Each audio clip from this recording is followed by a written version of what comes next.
Olá, tudo bem? Eu me chamo Thiago Matheus, sou aluno da PUC Minas, do curso de Matemática.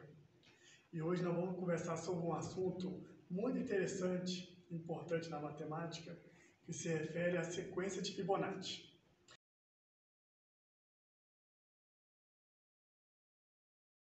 Desde já eu vou começar esse assunto tratando sobre a habilidade que está inserida nesse contexto. E a habilidade é o seguinte: EF07 MA14, que traz os seguintes dizeres: classificar sequências em recursivas e não recursivas, reconhecendo que o conceito de recursão está presente não somente na matemática, mas também nas artes e na literatura. Ou seja, entender que as sequências elas não estão apenas circunscritas na matemática, que elas também fazem parte de outras atmosferas, sendo na literatura e na própria arte. Então, dando continuidade, galera, qual é a ideia da sequência de Fibonacci? A sequência de Fibonacci ela foi concebida muito antigamente porque ela foi uma sequência em que o Fibonacci tentou tratar o nascimento de coelhos através de uma fórmula matemática para entender como que lidava a relação da existência de coelhos e da próxima geração. Tendo como base que a principal atividade ou a principal característica da sequência não está inserida ou visando conceitos biológicos, né? O que ele está propondo aqui é apenas um exercício de matemática, uma sequência em que envolve uma fórmula de matemática. Então, ele não está querendo lidar com conceitos biológicos a profundo. Então, qual que é a regrinha? Qual que é o conceito aqui? Trabalhar com ideias de coelhos, o nascimento, como é que vai funcionar a população de uma determinada população de coelhos. Então, a regrinha é basicamente o seguinte: no início, ele vai pegar um par de coelhos jovens. Então, o que é que temos aqui? Ele vai pegar um coelho macho, uma coelha, né? Um coelho fêmea, uma coelha, macho, uma fêmea. Como é no início, então, nós já temos a ideia de que esses coelhos são jovens. Então, eles ainda não estão se relacionando, né? Sexualmente, no caso. Eles só vão começar a fazer essa etapa reprodutiva, eles só vão começar a fazer essa reprodução um mês após o seu nascimento. Então, o que temos aqui? No início, um par de coelhos jovens, né? Então, um mês após, nós temos esses jovens vão virar adultos e depois desse um mês que eles vão poder fazer o acasalamento imediato. Então, vamos lá então. Então, no início, nós vamos ter um par de coelhos, um macho e uma fêmea. Só daqui a um mês que eles vão poder fazer o acasalamento sexual, né? Então, eles vão poder se juntar, se acasalar reprodutivamente. Então, só um mês após. Então, vamos lá. Então, no início, vamos começar com um par de coelhos jovens, um macho e uma fêmea. Esse jovem, um mês após, vai virar um adulto. E aí, eles vão poder se acasalar, ou seja, o acasalamento imediato. Então, mais um casal jovem, depois de um mês. Ou seja, um mês após desses dois coelhos aqui, eles já vão estar prontos para se acasalar. Eles se acasalando vão dar origem, né, vão resultar em mais um casal de coelhos jovens, depois desse mês. Então, dando continuidade, o que temos aqui? Então, como já foi dito lá no início, nós vamos ter um casal de coelhos jovens. Um mês depois desses coelhos jovens terem nascido, eu vou ter agora um casal adulto. Porque esse casal de coelhos jovem, um mês após, agora eles cresceram, agora eu considero um casal de coelho adulto, né? 2 meses após do início, o que eu tenho em 2 meses? Eu vou ter um casal de coelho adulto E esse casal de coelho adulto deu, ou gerou, né, um casal de coelhos jovens. Ou seja, ao todo, quanto eu tenho no segundo mês? Eu vou ter um casal adulto e um casal de coelhos jovens. Né? No terceiro mês, o que eu vou ter? Eu vou ter 2 adultos, um coelho jovem. Então, eu vou ter 3. No quarto mês, o que eu vou ter no quarto mês? 3 casal de coelhos adultos. Entendendo que esse jovem aqui, ele já cresceu, então agora já está no grupo dos adultos. Então, eu vou ter 3 coelhos jovens e esses coelhos adultos vão dar origem a 2 coelhos jovens. Então, no quarto mês eu vou ter 5. O que eu vou ter no quinto mês? Eu vou ter esses coelhos jovens, agora eles vão crescer, então eu vou ter 3 mais 2, eu vou ter 5 adultos, e desses 5 adultos eu vou ter 3 casais de coelhos jovens. Ou seja, o que essa sequência está me dando de informação? Que o número de casais de coelhos formam a mais famosa sequência da matemática, que é a sequência de Fibonacci, que possui a seguinte lei de formação. O que isso me dá como informação que eu posso ter como característica de uma formulação matemática? Observe aqui comigo. Então, agora vamos continuar com o fato 1.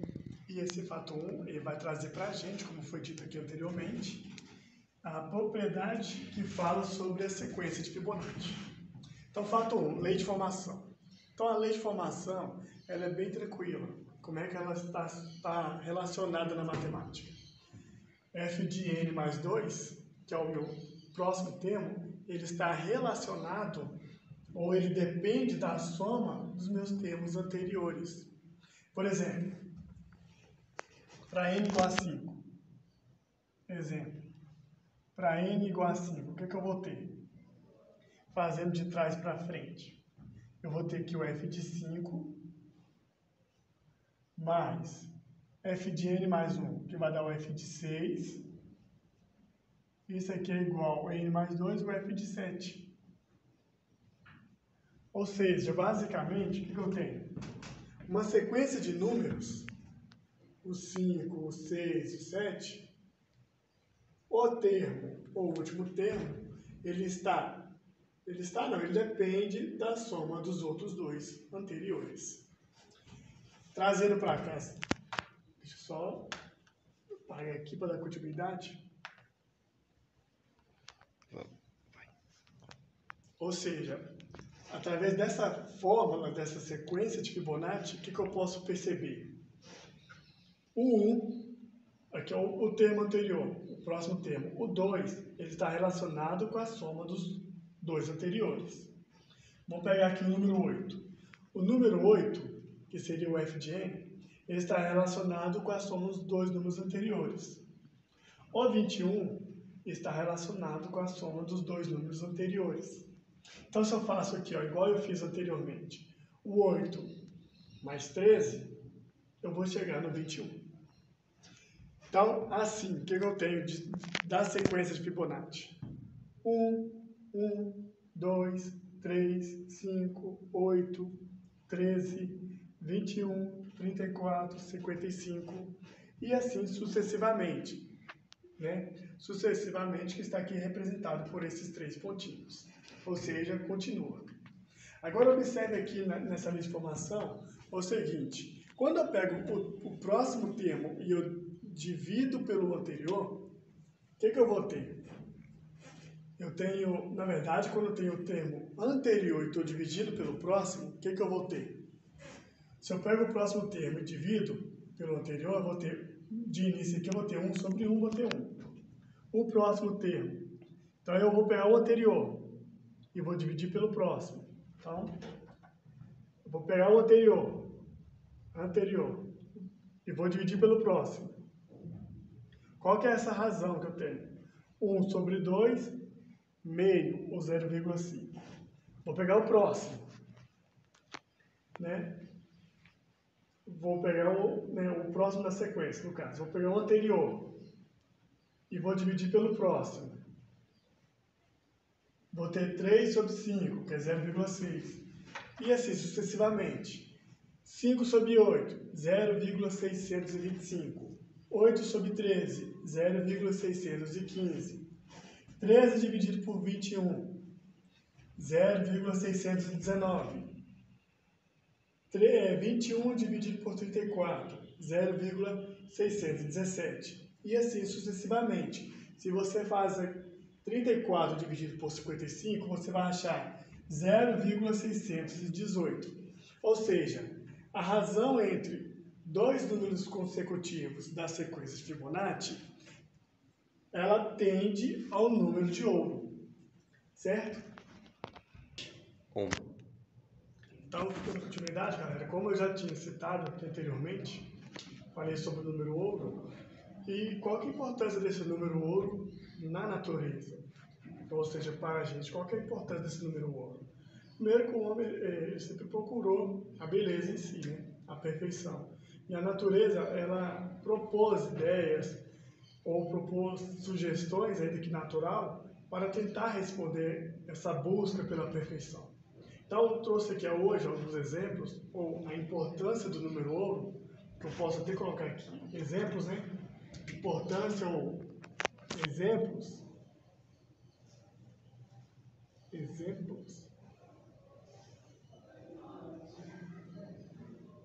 do número ouro. Quais são os exemplos? Primeiro, a razão entre as abelhas macho e fêmea de uma colmeia.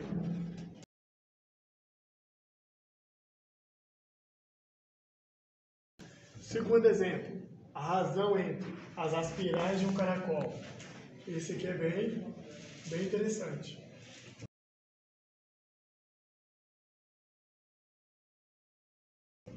E o terceiro também é interessante, o fato de a razão entre a sua altura H, e a altura do seu umbigo até o chão, Hzinho ou H'linha. A razão entre a sua altura e a altura linha, que eu estou chamando aqui, que vai do seu umbigo até o chão. Bem interessante esse também.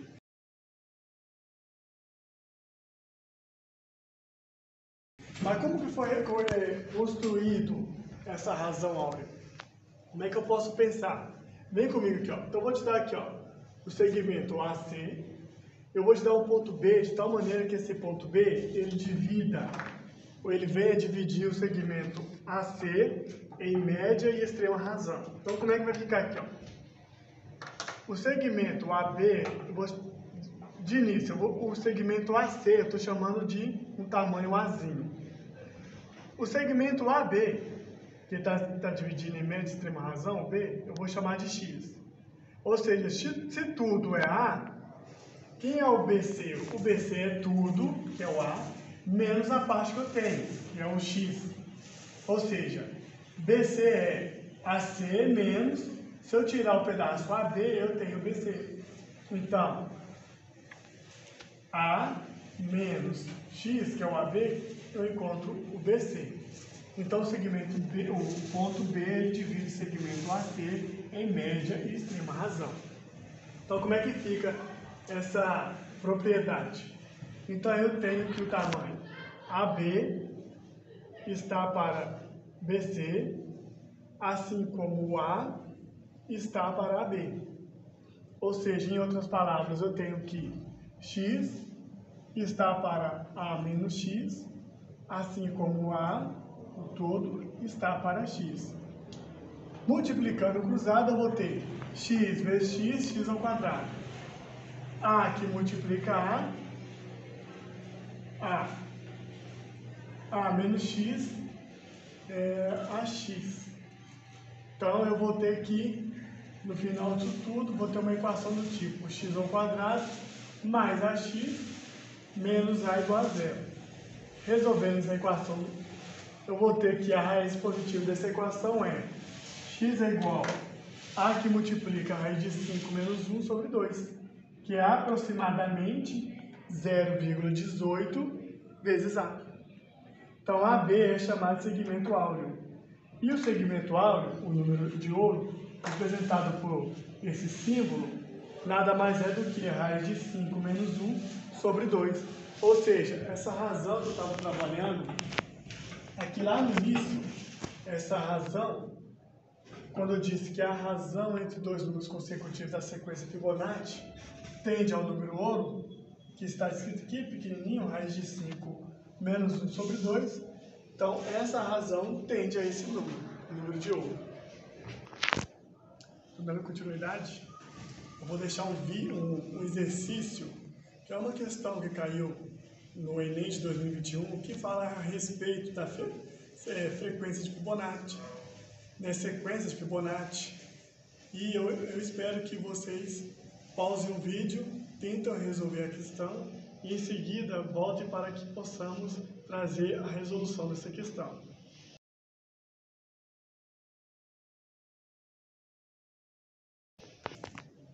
Então, muito bem, galera. Conseguiram resolver o exercício? Conseguiram exercitar aí um pouquinho o cérebro sobre sequência de Fibonacci? Então, para trazer a resolução dessa questão, uma questão muito interessante, vamos ver como é que ficaria uma possível resolução. Vem comigo. Então, como é que fica o quadro da minha questão? Eu sei que φ ao quadrado, φ ao cubo, φ ao quarto, φ à quinta, φ à sexta, φ à sétima e assim sucessivamente. Então, φ mais 1, 2φ mais 1, 3φ mais 2, 5φ mais 3, 8φ mais 5. Então perceba que quem que acompanha nesse segundo quadrinho aqui, ó, a minha constante φ? O 2. No próximo quadrinho, no terceiro quadrinho, quem acompanha φ? O 3. No quarto quadrinho, quem acompanha φ? O 5, o 8 e assim sucessivamente. Ou seja, o que eu quero destacar aqui é o seguinte. Aqui no segundo quadrinho eu tenho 2 que multiplica o φ. No próximo quadrinho eu tenho o 3 que multiplica o φ. No próximo, 5 que multiplica φ. No próximo, 8 que multiplica φ. Então, quem que está multiplicando φ aqui no primeiro quadrinho? O 1, né? Porque 1 que multiplica qualquer coisa é ele mesmo. Então, aqui eu tenho 1φ. E aqui no final, o que eu tenho? Então, perceba que o meu próximo termo, ele precisa da soma, ou ele é dependente da soma dos dois anteriores. Então, o próximo termo, ele é dependente, ou depende da soma dos dois anteriores. Então, o próximo termo, interrogação, aqui eu preciso da soma dos próximos, dos anteriores, dos termos anteriores. Ou seja, 5φ e 8φ, então eu tenho, deixa eu arrumar aqui, eu ia ter 5φ e 8φ igual a 13φ. Ok. De início. E o que mais que eu tenho? Perceba. Meu número que está aqui, ó. Número 1, número 2, 3, 5. Isso a gente já conhece já. De onde? 1, 2, precisa da soma dos anteriores, né? O 2 aqui é a soma desse com esse. O 3 é a soma desse com esse. O 5 é a soma desse com esse. Ou seja, volta aqui na nossa sequência. Eu tenho 1, o 2, o 3, o 5. Quem que é o próximo aqui? O 8. Então é 13φ mais 8. O que nos dá como resposta, solução, a letra é. Tranquilo, galera?